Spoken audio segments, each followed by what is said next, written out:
Сәлем қадірмен халқым, аман есен тұрыңыздар ма? Сіздерге бас иемдеймін, сәлем берем. Барлық мен қолдап жатқан әпекесіңіздер. Сіздерге ерекше алғыс.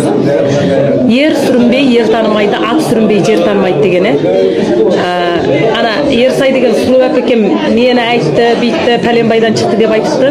Мен бір сөз айтып қояйын. Мен өмірімде осы өткен үстіме өкінбеймін. Егер сол адамдар болмаған болса, менің бүгінгі табысым болмас еді. Үш қызымды туғаныма тіпті өкінбеймін. Өйткені адам ұрпағымен күлді. Кейбір адамдар өз тұрмысында, mesela бір күйеуге тиіп алып, бақытты болсын, бақытсыз болсын, қаншама қайғы қасіретті ішіне жұтып жатса да ұят деп, бір батылдықпен ажырасамайды. Әрине, ажырасуды жақсы демеймін. Бірақ бұл өмірде сізге бақыт, көңілділік бере алмаған тұрмысты адам жалғастырудың қажеті жоқ.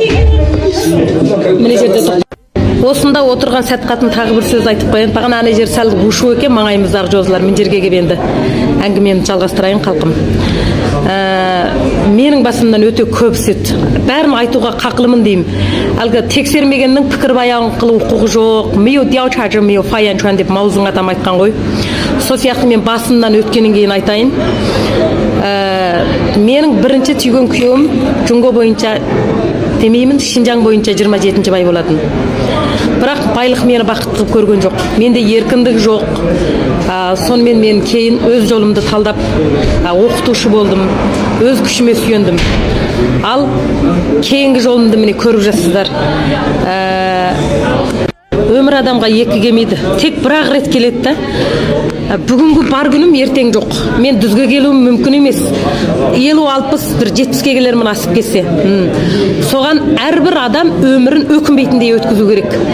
Анада елден ұят, мынада битіп қалама деп. Мен ұятты болатындай елдің семьясын бұзғам жоқ. Біреуді бірдеме қып кеткем жоқ.